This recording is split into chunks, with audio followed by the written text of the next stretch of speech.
Good evening, everybody, and welcome to another edition of 108 Stitches Baseball Talk. My name is Scott Morgan from Motor City Madmouth.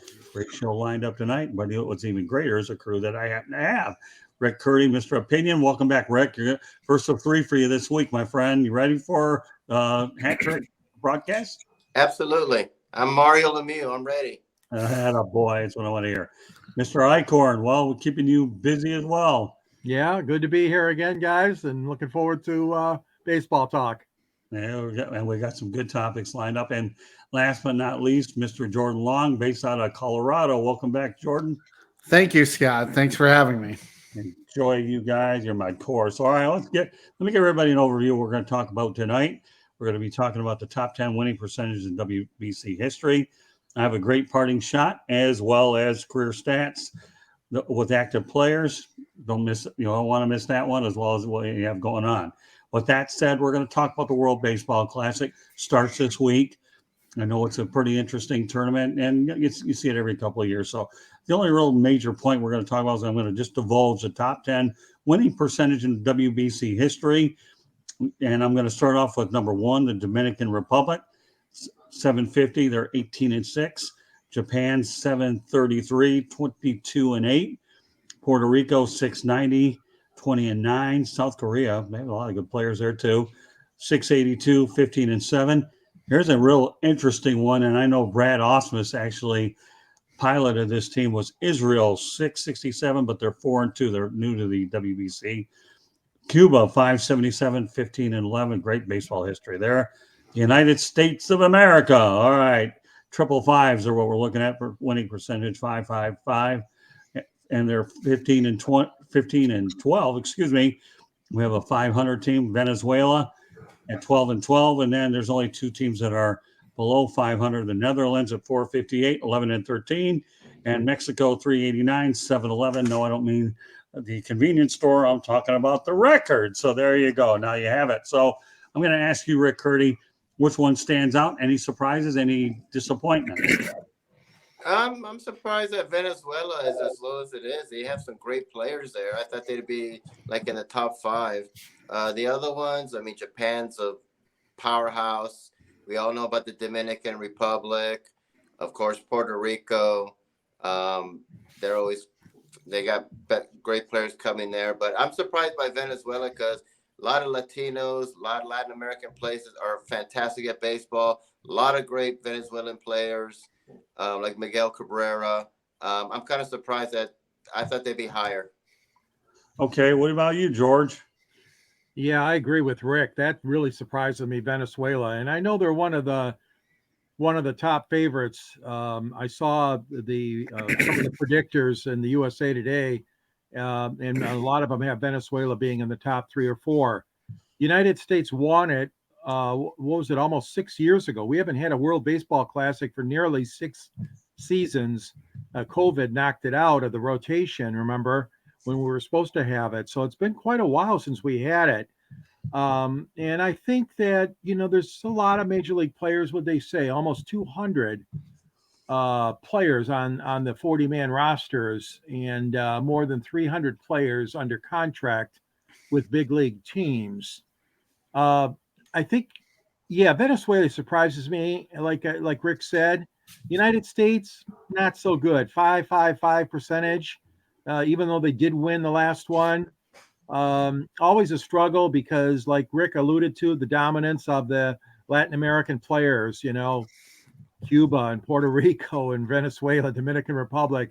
Mexico, I guess, would be my other surprise, Scott, that they're pretty bad. their lifetime record in the WBC, but I'm looking forward to it. Should be a lot of fun. What about you, Jordan? I do like the World Baseball Classic. It gives these players a chance to actually represent their country. I'm not surprised that the Dominican Republic is number one. What surprised me is the United States. We usually, baseball is our pastime. To see us with a .555 winning percentage doesn't make sense just because we're supposed to own this baseball, the WBC. The thing about it, though, is you look at the teams that we put together. I think this year we might have the strongest teams in terms of hitting. Pitching wise is where I am a little concerned with the team, but still 0.555. I thought it'd be higher, but then again, we are the defending champ, so we'll see what happens. But you never know in this tournament. I also agree with them, Venezuela being as low as they are because of the Latino presence. You would think they would be better. Yeah, the one that really strikes me is I can't believe that Mexico is 389 at 7-11. That one, just a little bit. Dang. Yeah, I think I'm glad that Puerto Rico 690. If you've ever been to Puerto Rico and how they built the Robertoclemente thing up, that's really good. I believe, I think I went by his stadium many years ago when I was on my honeymoon with my first wife. But don't underestimate how good Puerto Rico is. I mean, Dominican Republic, Japan, their powerhouses. South Korea, we know is good. And yeah, in the United States, I couldn't believe they were at 555 for sure. So, you guys all make valid points. You really, really do. And I just think it's just so wide. I'm just surprised the United States is a little bit lower. But Mexico, to me, really, isn't that where they play winter ball? Jordan, I think a lot of winter ball is played there. It is, and so as well as Arizona, but yeah, definitely in Mexico they have a great winter baseball there, because where else are you going to play? It's too cold here to play baseball, so you got to go somewhere warm. That's either Phoenix or in Mexico. Well, you're not playing it in South Florida. I mean, and I don't think they're doing as much in Arizona and Florida because you have spring training. So that's true too. With the exception of the fact that these venues like in Miami and I believe in Arizona are holding the tournament. That's another animal altogether. So the WCBC is being held in those venues, but yeah, I don't know. I mean, I'll tell you one thing though: don't underestimate South Korea. In fact, there's a guy by the name of Adam Plutko, who is actually a former major leaguer that's playing a couple of years out there. And you know what? He's just trying to get back into the big leagues. And a lot of guys have played in South Korea, especially during the pandemic, because they wanted to keep it going. So don't underestimate the South Koreans in terms of it's a KBO, the Korean Baseball Organization, right? Yeah. Because they filled the void during COVID-19, that's for sure. But hey, Henry, well, thank you very much. You know what? I'm going to go ahead and here's a prediction out here. Thanks. Good to hear from somebody brand new, Henry. Yeah, that Cuba will win. Well, you know what? I don't know. Hey, listen, this is an open platform, and thank you very much, Henry, for chiming in on us. I really do. It's always good to get. I remember when the Netherlands beat the Dominican Republic. Remember that big colossal upset? Yeah. Yes. I mean, I didn't even know the Netherlands had a baseball team. I was like, they do? And they beat who? Right. Yeah. So anything can happen. One of the Detroit Tigers prospects, and I apologize, I can't remember his name. He's playing for the Netherlands team. I believe they're on television tonight, the Netherlands late game, which is another good point. They are getting good coverage. Okay, ESPN, Fox, FS1.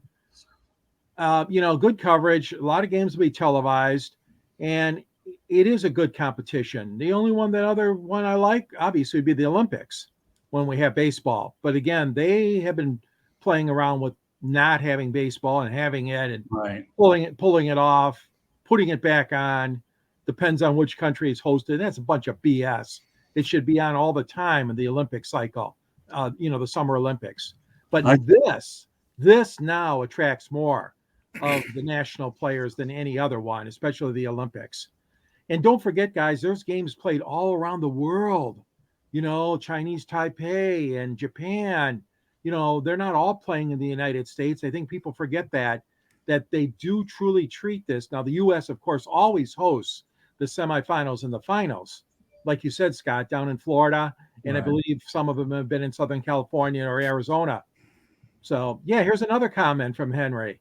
Cuba was the best in the big leagues, but it is the team with the most world championships in amateur and Olympic games. Well, I mean, first of all, let's not lose sight of the fact that wasn't Luistiantsr played from Cuba. Yes, he's a legendary guy. And before I go any further, I should let everybody know that 108 Stitches Baseball Talk can be heard on iHeartRadio, Apple, Spotify, Google, wherever you get your podcasts. So, we ask that you please hit the red subscribe button on YouTube. South Florida Tribune, we're striving for 1,000 subscribers, so no cost to subscribe whatsoever. You get all the notifications that we can. Also, if you want to be a guest, send topic ideas to southfloridatribune@gmail.com, and we'll be more than happy to put you on. So, Henry, just food for thought. If you want to come on as a guest, feel free to let us know. We'd love to have you on and talk baseball with us. If you want to advertise, call 954-304-4941. We are live on Facebook, LinkedIn, Twitter, and YouTube. So, Henry, there's an open invitation out there to come on our show anytime you like. Just contact us. We'll be more than happy to do. We ask people, our future guests, please subscribe. It doesn't cost anything. Plus, you'll be able to have access to your broadcast as well. So, Henry, we appreciate your contributions. I'm looking forward to hearing from you more in the show. God bless you. You've been a great contributor so far. So here's the thing, okay? When I look at the World Baseball Classic and the Olympics in 1984 in Los Angeles, my only trip to Dodger Stadium, they had the United States taking on the Koreans as a demonstration sport, and that was my only trip to Dodger Stadium. So I wish once and for all that the Olympics would have baseball once and for all. I think you should. You should rotate it in alternate years, or always talk about international games overseas. How much more international can you get than you had the Olympics and the World Baseball Classic? I think the two would run hand in hand. So I'm going to ask you, Jordan, what do you think? I mean, George Eichhorn brought up a great point. Okay, so Jordan, I mean, Olympics and WBC. And by the way, Henry, you're welcome. We are really proud to have you on. You're bringing up some great stuff here. Keep it up. We'll make sure everything you post on here, my friend, we're going to talk about it. So go ahead, Jordan. I think it makes sense to do, a 2-year rotation like that. 2 years of, the Olympics, and then next 2 years do the WBC. That's what they do for like the World Cup. It's I think it's like every 3 years after, especially the men, after the summer games. But either way, I want these guys to represent their country. And what better way to do it is either in the Olympics or the WBC. So why not have both? And the problem is like you guys were saying, is the Olympics has baseball. Sometimes it doesn't. I believe it's coming back when for the summer games in Los Angeles. But still, you need more than just the Olympics to represent a country. And I'm fine if we did, like I said, the rotation of the WBC and then the Olympics, because it just makes sense for them to represent their countries. Yeah, I mean, really, we're talking about expanding the game in Europe. Obviously, Canada has a decent presence. You have one team. They should have another in Montreal, but that'll be for another conversation. But Toronto's won 2 world championships, and Toronto's one of the best cities out there. So, I'm glad they have a presence in Toronto, and now, from what I understand, they're going to be putting some work into the Sky Dome, as I'll always call it, just to make the facility even stronger. But yeah, I mean, to me, when we talk about international participation in other sports, you bring up a great point, Jordan, the World Cup. You really, really do. How you can rotate it back and forth. I think baseball should follow suit there. And to me, I think that it would really enhance the growth of it. But let me tell you, when you look at Puerto Rico, what it's done over the years, it's just unreal. It really has. And, and like I said, Roberto Clemente, how many great players have come out of there? Roberto Clemente, I believe Sammy Sosa, forget about the steroid situation because it's not related to what I'm saying now. But you got Roberto, but he did come out of the Dominican Republic. And I think, was it Pudgerodriguez, George, that came out of Puerto Rico, right? Correct me if I'm wrong on that. I think he did. Anybody know? What a great Ruben Sierra when I was younger. He was a great baseball player. Started out really. He was from Puerto Rico. I mean, so many great Puerto Ricans have come out there. So the United States is struggling, and since Puerto Rico is a territory of the United States, why don't they join the United States? We need all the help we can get. Yeah, it's funny, isn't it that way? You make a good point, Rick. Even in the Miss Universe contest, they have a separate Miss Puerto Rico and then a separate Miss USA. Yeah, I always thought that was last I looked, they're part of our country. Yeah, I was like, why we need Puerto Rico to join the U.S. being the Olympics, and we'll definitely win because we can't win it on our own. And since they're the territory of the United States, come on aboard. Yeah, and the loss of Clayton Kershaw, let's not forget that. He's not going to participate. He backed out, and I believe he was replaced by Nick Martinez. So I'm sorry to see Kershaw go because he's an all-American guy, obviously a great pitcher for the Dodgers. And and good friends with Matthew Stafford, the quarterback. But Kershaw's loss will be felt. But and like you alerted to earlier, Jordan, I believe the starting pitching and pitching in general is going to decide the fate of the USA team as they try to defend their title. Well, Vladimir Guerrero Jr., I think, pulled out recently. Yes, he did, Yeah. Scott. I heard that too. Yeah, but you know what? You're still going to have enough star power in it. I mean, this is something that everybody goes out there and takes pride in. All right, we got to give Will Logo a little bit of love here. So here's a little one. Nestor Cortez is not pitching for USA either. He has a little bit of an injury. Yeah, well, they're always going to, their intent is to go there, but you can't damage your career over a few weeks. You just can't do it. So, like anything else, whether it's the NBA, they're going to pull out because of injuries. Other opportunities are there. That goes without saying. But I just think that, Israel intrigues me a little bit. Bradausmus managed it, gave him a little managerial experience. And I'm pretty curious to see how far Israel will progress their situation. I think we talked about Pudgerodriguez. So, when we talk about international and you go down to the Caribbean, oh my goodness. I mean, the Caribbean players are just unbelievable. Anybody want to answer that real quick before we go on to our next topic? But I'd like to see. No, go ahead. Oh, Panama! Don't forget Panama. We've had some good Panamanians in the Major League Baseball. The Italians, and the Great Britain. There's other countries fielding teams, Australia, but they usually don't get very far in the tournament. Right. Well, that's why I limited it to the top 10 winning percent in WBC history, and these are the ones that, to me, came across as worth talking about for sure. All right, our next and final topic before we go to our parting shots, where in this format, everybody gets a parting shot, then we all comment on it. So here we go. Career stats, according to Sportskeeda by MLB Network, with active players, Miguelcabrera is leading the way. So here you go, Tigers fans. You've got Miggy is with hits 3,088. He's first. Okay, home runs 507. He's first. RBI 1847. He's first. Runs 1530. He's first. And doubles 607. He's first. Okay, we're going to start off with Mr. Detroiter Eichhorn. Okay. You got me going, man. You got me going. Well, a few of those categories she's going to add on to, but let's face it, his long range power. He has had one spring training home run and one double so far, among I think 4 hits only, or 5. I'm not sure. But Miggy, he's the greatest. I mean, this is going to be a farewell tour beyond expectation, and he already put it out there for the teams. He doesn't want a lot of gifts. He doesn't want a lot of attention. Well, I got news for you, Miggy. You are going to get a lot of gifts. You are going to get a lot of attention because you deserve it. A great career, unfortunately hampered the last few years by injuries. But, it's no surprise, Scott. He's at the top of the leaderboard. And obviously with Pujols retiring, he shot up to the like you said, the active a leader among those many categories that you just read. So it's going to be a fun year. He'll be a designated hitter. He won't DH every day, but it'll be a lot of fun in Detroit seeing him in his farewell year. One other question for you before I turn it over to Jordan is Comericapark is moving their fences in a little bit.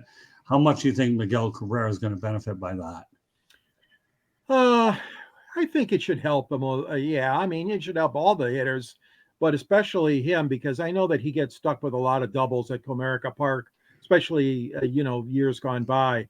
And I think, Scott, that should help him. Yeah. I mean, he's not going to hit a lot of home runs, though, but even that little bit should manage a few more to be long gone, as our friend Ernie Harwell used to say. Okay. All right. What do you think, Jordan? Those numbers that you put out, they do not surprise me, only because he's been in baseball the longest. The thing about Miggy is Detroit's definitely going to miss him. Baseball's going to miss him. I hope that he has a good year where he can stay healthy. Like George alluded to, that he has not been healthy. I know he doesn't want a big farewell tour, but he's going to get it. Baseball stadiums are going to cheer him on just because he is one of the best players to ever play this game. I hope he gets into the Major League Baseball Hall of Fame one day, or the Baseball Hall of Fame. The thing about it is, though, I mean, I liked watching Miguelcabrera. He's definitely going to be missed. And those stats you put up just shows his body of work in Major League Baseball. You know what? Before I turn over to Rick, Will Vogel does hit on a pretty good comment. So at least we know he's been in a league since 2003, and at least he does have a World Series ring with the Miami Marlins. So good point, Will. Glad you brought that up. And he's been to a couple as a Tiger, albeit he finished runner-up in those contests. All right, Rick, we'll turn it over to you. Great player, definitely Hall of Famer, first ballot Hall of Famer. He did something I never thought would ever happen in my lifetime. He won the Triple Crown. That's what I'm most impressed of. That Right. I never thought anybody would win it because, power hitters, especially today, they'll hit 50 home runs but have a 250 batting average or whatever. He did it all. Hitting, home runs, RBIs, doubles. I mean, he's a complete package. Definitely first ballot Hall of Famer, one of the best right-handed hitters to come in our era, him and Pujols.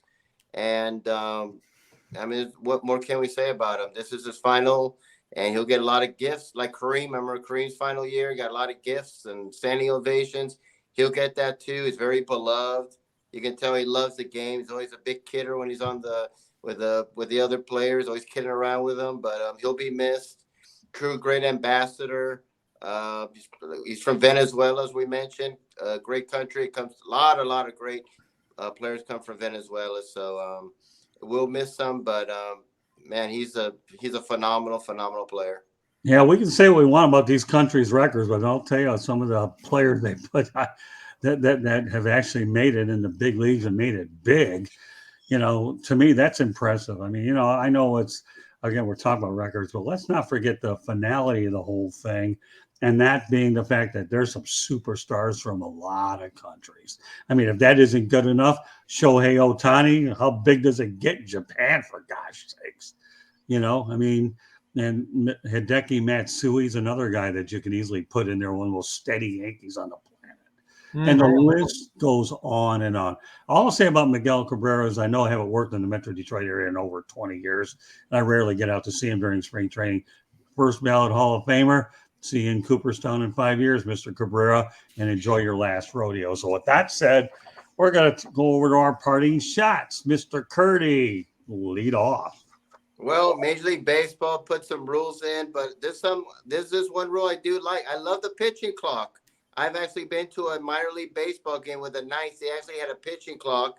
And at first it's kind of weird, but after a while you just get used to it. It's really not a big deal. They need to do something with these batters going in and out. I remember Nomar Garcia Park, God love him, but he adjusting to the little quirks he did when he went in there. He took forever to go in there.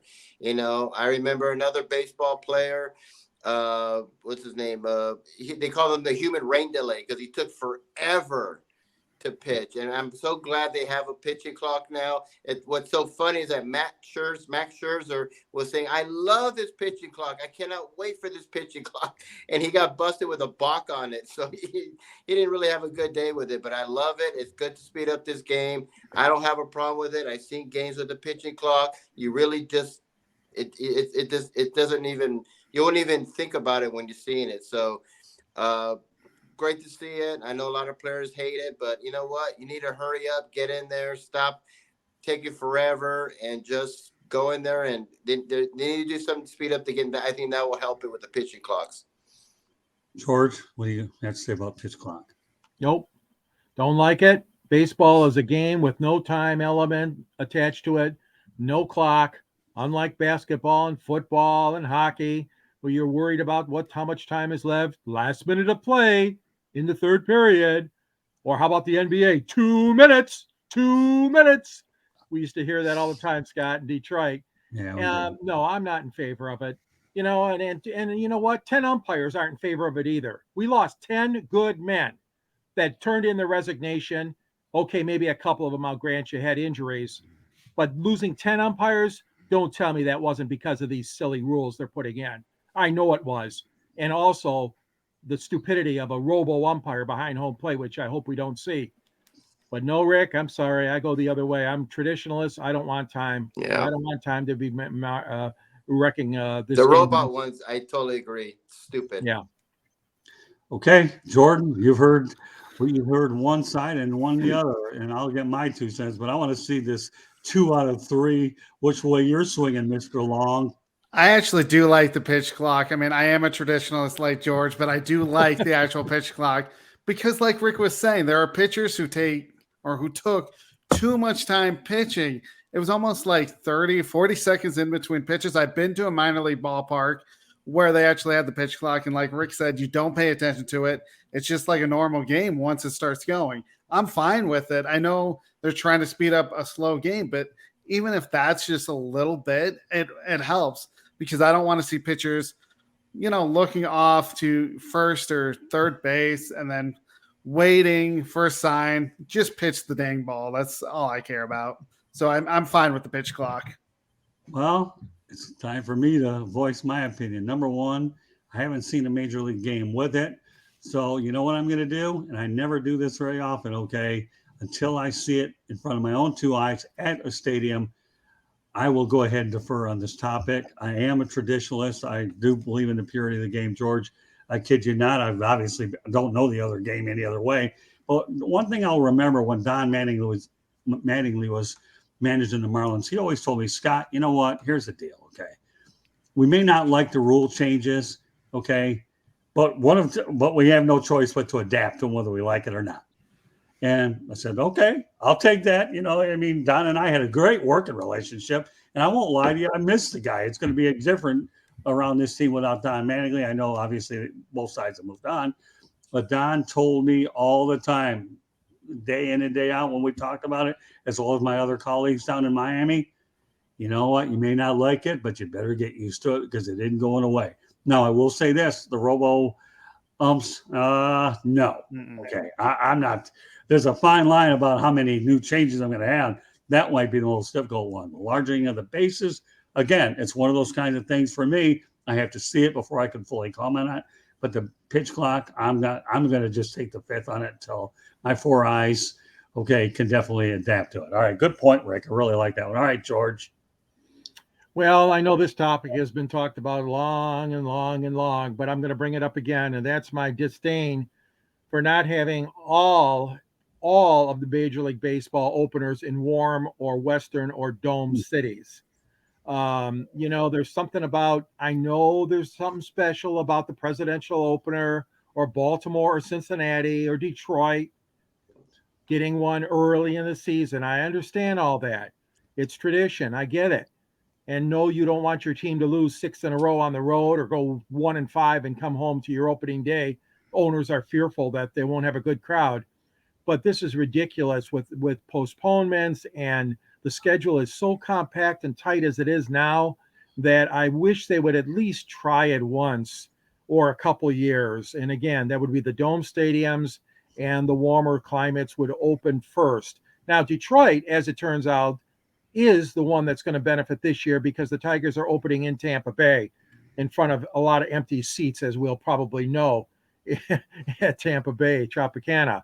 But it doesn't always work that way. Detroit being cold weather is what I'm saying. They are opening in Tampa. And last time, a year or two ago, I think they opened in Seattle. So, yeah, I mean, it seems like it's done a little bit, but not to the point of really being a baseball a decision that it would have to be this way. But I still say they should try it. All right, Rick, I'm going to go back to you about MLB's home openers, okay, being in warm weather cities. Yeah, I would love that. I mean, yeah, Florida, California, Los Angeles, all those places. And even if it's not, you could, the domes and all that. So, because a lot of them get, like Seattle, rains so much in Seattle, or even maybe Colorado, sometimes they get snow there. So, I agree. I love to see it in a warmer place like a California or Arizona or Dome Stadium. I just think that would be great. And then eventually they could do the other games. But I think the home opener should definitely be in warmer climates and domes. And then when the season gets longer, then you can have it in the outside colder states like Michigan. Well, leave you, Jordan. You know what? I agree with Rick and George. I mean, there's a reason why the Rockies do not start at home because of the fact that you have those weathers. They either start in Arizona, Dome Stadium. This year, they're playing in San Diego, good weather. So, yeah, I'm fine with the home openers being in a warm climate, because at least you can get those games in. When it's not in a warm stadium or a warm place or a dome, you don't know what's going to happen. And I hate to see, people get all excited for opening day or even the home openers, because that is such a tradition. And then you get postponed, then the excitement goes away. Yeah, they got to do something different. And I would agree putting them in warmer climates would make the most sense. All right. Well, the only thing I'll say about it is, number one, the Super Bowl, for the most part, occasionally is in a warm climate, so you don't have to worry about that.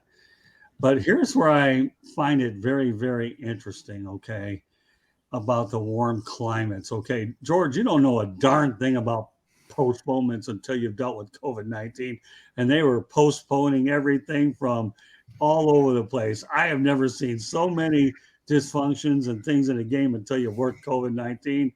I mean, geez, how many games did you have to postpone to accommodate the virus? My goodness. But so if you're a schedule maker and you had to reschedule those games because of COVID-19, that's postponements. But I agree with all you all, okay, that I think they're better off in a warm weather climate to minimize postponements.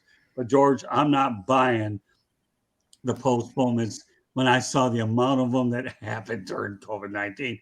And yes, Candy Ebling, okay. Let's give her our little take here. Smartest thing Milwaukee did, okay, is they did build a retractable roof, no postponements, okay. And Ruby Tuesday, all right, I like this one here. I love the participation. Good stuff, man. All right, the great thing about WBC is you get to see all the top players from not just MLB, NPB, KBO, Cuban League. So yeah, I mean, Ruby Tuesday's right on target. I mean, everybody that we've had that has participated in this chat has been on target. So as far as postponements, George, until you've dealt with COVID-19, I wouldn't worry about postponements. Little bit. and thank you very much, Ruby Tuesday, for coming on as well through our YouTube channel.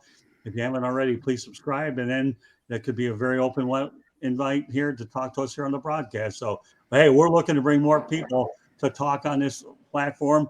The more, the merrier. And I appreciate everybody, what they've done here today. So, all right. So we've addressed two people. Who's next? Is that you, Jordan?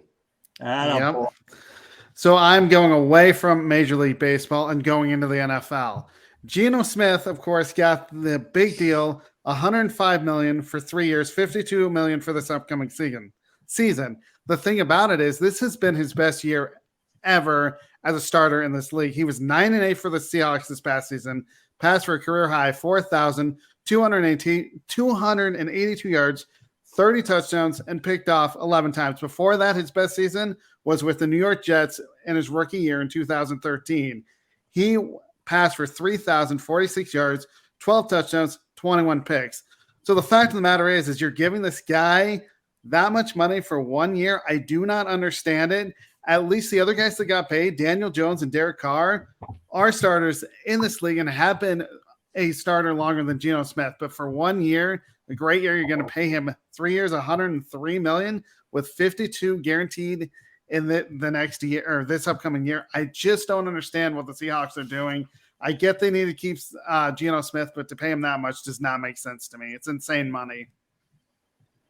Okay, George. I can't disagree with my friend Jordan. I mean, that's a lot of money to toss at somebody. I mean, you got the security of somebody to fill in, and he did a good job, like you mentioned. But that's a huge contract, and this is exactly what I really don't want the Detroit Lions to do. Jared Goff had a couple of good last year. This past season was a lot better than the season before. But he's another one that's in that area where they're going to have to decide in the next year or so, what are they going to do with Goff? Do they draft a young kid out of college this year, or they wait another year or so? And the Lions could fall into that same trap, Jordan, that you just described. I'm not trying to say it's going to be the exact same amount of money, but those quarterbacks throw up those stats, and they stick on the board. I guess when the agents sit down with the GMs and the powers to be at the Seattle Seahawks management, that was absurd. I agree with you. Way too much money for Geno. Rick? I totally agree. It's just like Daniel Jones. I mean, didn't he throw for like 12 touchdowns You know, and Mhm. he's been injured and played bad, and he got like 35 million. I mean, it's absurd. And Gino, he's just been a journeyman quarterback. He had a nice year. He got comeback player of the year. You know, everybody was rooting for him because, you know, Russell Wilson left. You know, he was the villain and he left. And Gino came in and saved the day. But he had one great year.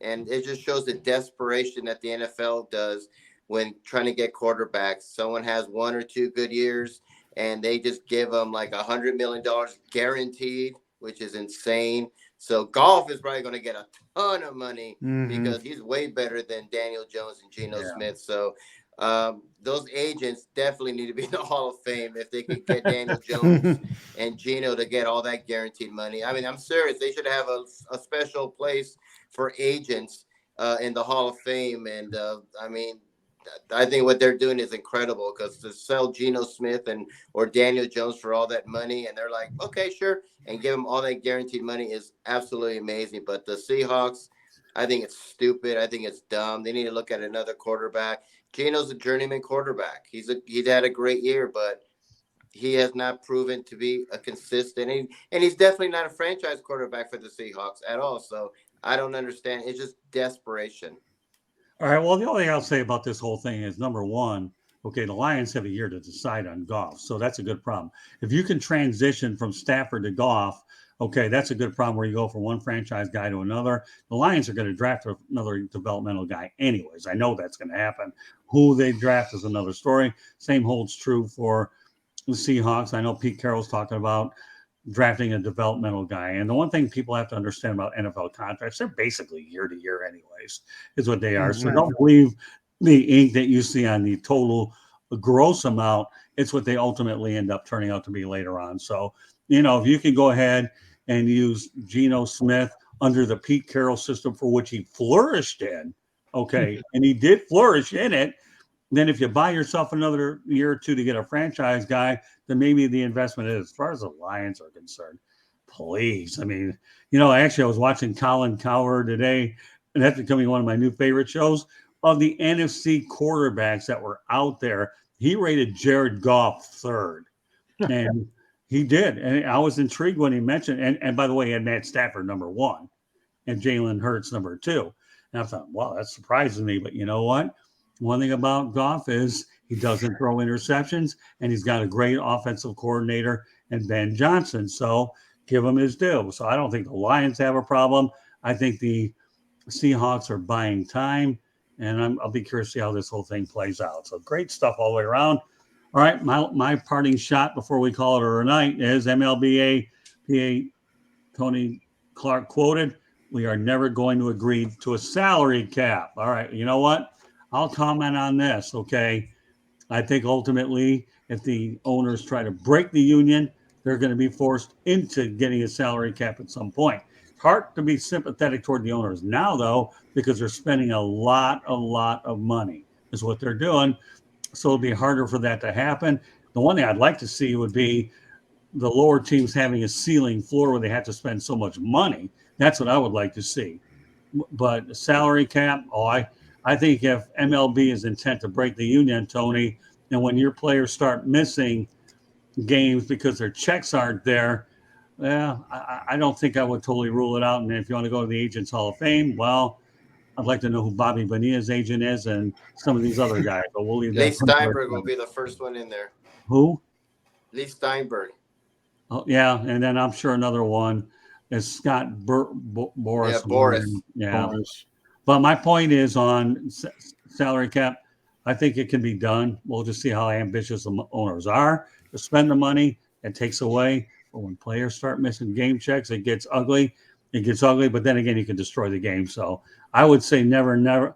Don't ever say never on the salary cap. But this will be interesting to unfold. All right, Rick, go ahead. I've been wanting to see a salary cap for the last 15, 20 years. We need one. We need to bring balance to the game.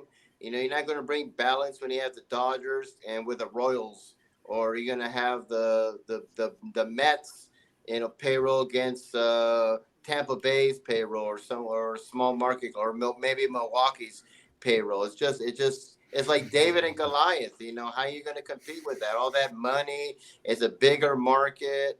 And it's just they need a salary cap. Are they going to get it? Of course not, because they would be losing. Of course, the players don't want to stay because they were not going to be getting all that money. So they definitely need a salary cap.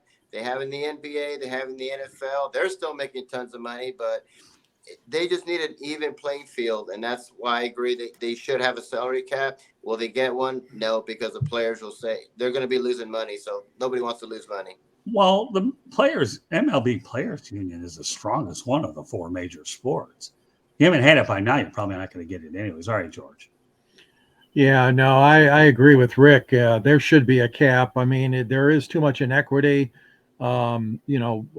Baseball's been fortunate when they see an Oakland or a Tampa Bay, get into it. The Tigers had to spend a ton of money to make 2 World Series, and they lost both of them under Jim Leyland.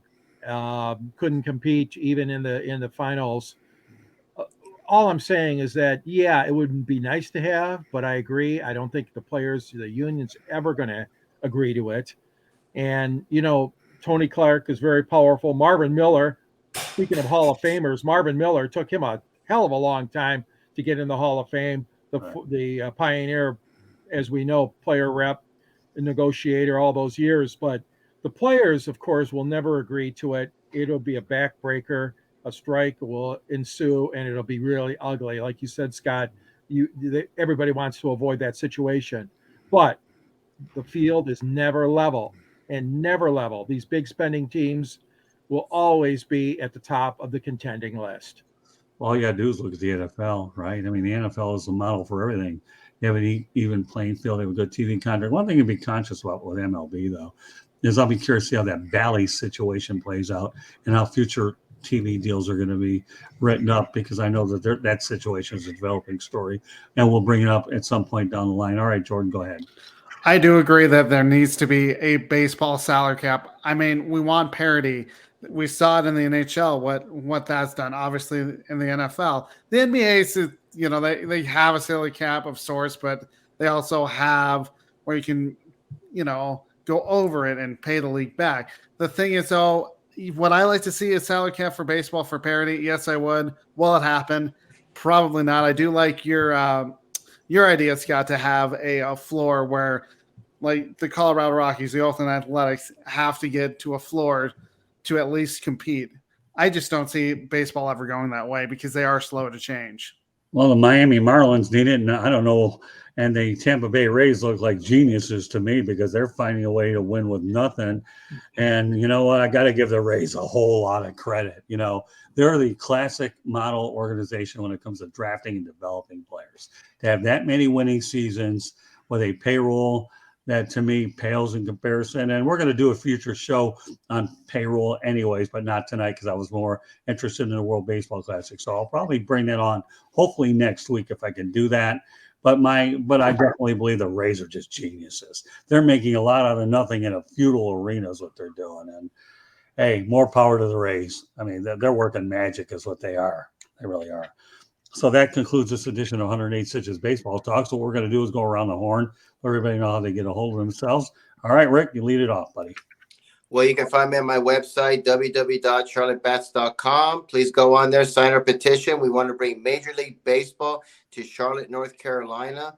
I'm also on Facebook at Charlotte MLB, Charlotte Bats Baseball.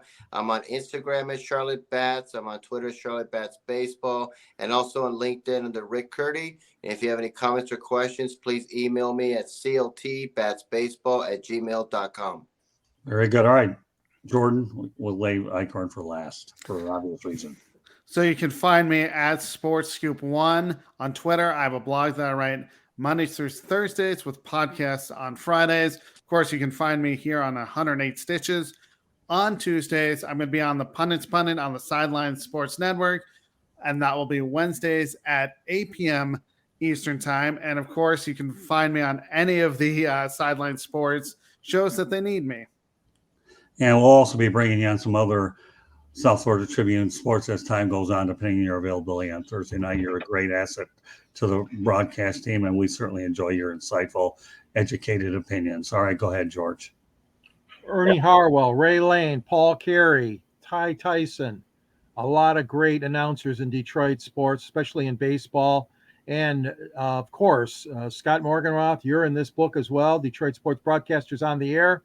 It's available. There's a link on the homepage of the South Florida Tribune under the Motor City Tribune. I contribute there. I also write for a paper in Detroit called The Monitor.